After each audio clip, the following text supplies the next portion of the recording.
Machiegni kendo, mine ariyo boma ma Kisumo okaw thuolo makende kendo donjo ohand uso sanduge mag jok motho, ohala ma kinde mathoth okaw ni timo gi jok machuo. Mine gi yango ni kaluwore gi ridruok mar ngima, ne gikawo thuolo mar chako loso bao kendo dino itgi ne akwede, golo luoro e chunygi kendo wito kucha paro ni tich ma kama owene jok machuo. Millicent Adhiambo miyowa sigand chiwruok, tich matek kendo mar chir mar mine.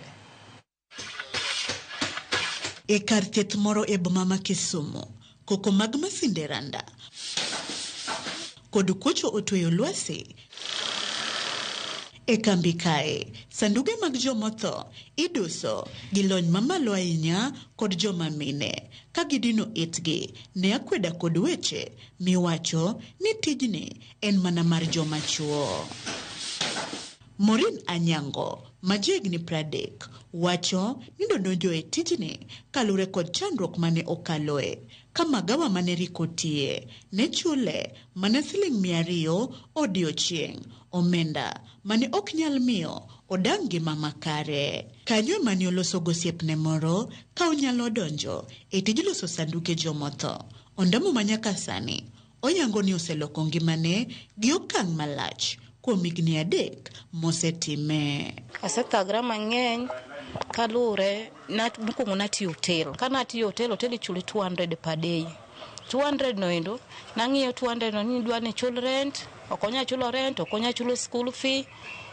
Koro kana sebedo kamano to nawuoyo gosiepna moro. Akone ni yawa, asebedo ka gombo tijni, ta an kang'iyo anyalo time, to penja ni nyalo time. Akona nyalo time. Kanwa biro kode kae, chako puonja. Adhi gimoro dweche 2 kamae achako mako tich. Koro at least aneno kopogre gi tij hotel mana tiyo cha. Maureen mamin nyithindo 2 yango midhiero ma osebedo kokaloe, moting'o nyiera kod siboi e kinde mane ochako tij loso sandug jomotho. Kata kamano, nosoyo pamba e ite kendo dino ne weche ji ka jip moloyo noyudo kowuok familia mare.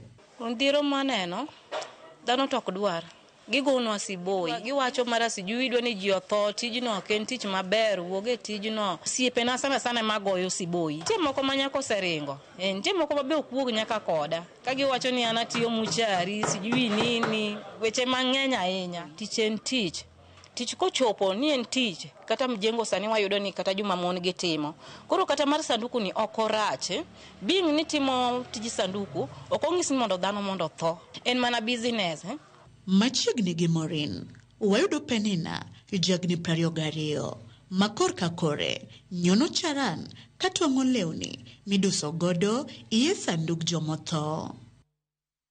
Penina yango bok mane okwongo bedo godo kanochako tijni, kama ne oleko lek maricho mag jomotho, kata kamano chunye ne okojok koparo chal mar familia mare. Ng'ato somo chopo mbele to tich onge. Gimomiyo atimo tijni arango nini background mara. Nikech karango korabe ka idho mai to akonyrego. Buok to nabuok. Kineno sanduge gine nyaka buok mokwongo. Nikech nitie joma oluoro sanduge madak bede iye ka. Alepo for long. Be ng'isi ati into kama sanduge ng'eny cha ibete kakang'o. Nikech pod itin. To mine ariyogi lek margi chalo nade? Gombo na mabiro na bende ndalo mabiro ayaw kara madems madwaro ni mondo puonjgi ka gigombo mondo gibi ka gimbe gigombo adier no dwaro obi mondo apuonje mondo ng'ise kako timo kako nyalo skuma ngima. Sani ok riti joma chuo ni rito boyfriend, lazima ujitume. Agombo mondo sombo chop mbele. Agombo dhi nini Maseno University. Nini kata kazi kurata dhi somo nini tailoring, fashion design, beauty therapy.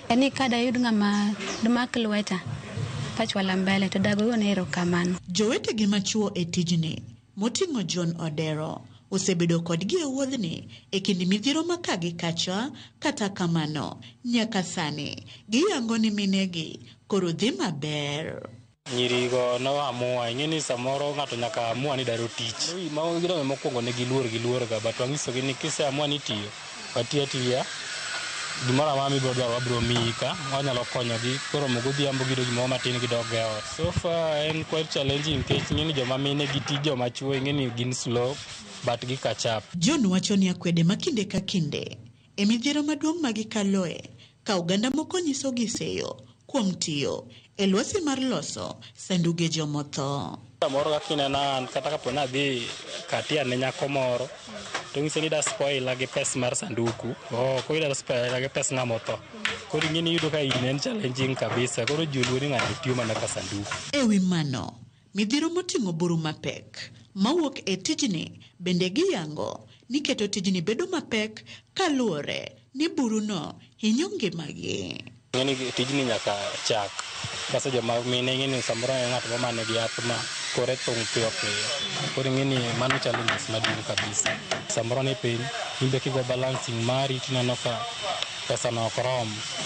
Koro mano en quite challenging. Kowuok e buru mar bao magiyweyo, goyo rangi, ywak musmwende, ok en mana ohand loso sanduge jomotho, to en kinda, siniani, kod mijing'o mar loko sigana, ni tije mathoth ne owene joma chuo, mwene bende nyalo riyore.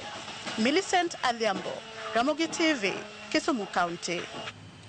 Ji makwan gi romo 24 oyangi nowito ngimagi kama moko ma 24 bende pod olal e gwenge ma Central South Texas e piny Amerika to koth mapek manochwe ga